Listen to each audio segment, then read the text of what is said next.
मराठा आरक्षणासंबंधी दिल्लीत हालचालींना वेग, संभाजीराजे छत्रपती यांचे महाराष्ट्रातील सर्व खासदारांना पत्र.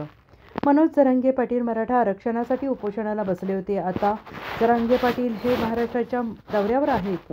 राज्यभरात ते सभा घेत आहेत. याच पार्श्वभूमीवर आता मराठा आरक्षणासाठी संभाजीराजे छत्रपती यांनी महाराष्ट्रातील सर्व खासदारांना पत्र लिहिलं आहे.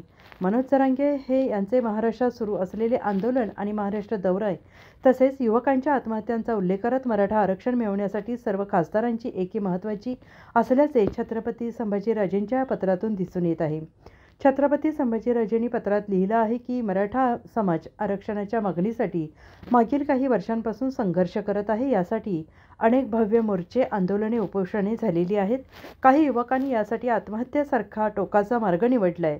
समाजाच्या भावना तीव्र आहेत. तरीही मराठा समाजाने आपली मागणी अतिशय शांततेच्या आणि संविधानिक मार्गाने पुढे आणलेली आहे. मराठा समाजाच्या मागणीला प्रतिसाद देऊन 2014मध्ये पृथ्वीराज चव्हाण सरकारने तर 2018मध्ये देवेंद्र फडणवीस सरकारने मराठा समाजाला आरक्षण देण्याचा निर्णय घेतला होता. मात्र कायदेशीर पातळीवर हे आरक्षण टिकले नाही. मी स्वतः 2007 पासून मराठा समाजाला आरक्षण मिळावे यासाठी महाराष्ट्रात सातत्याने जनजागृती करत आहे.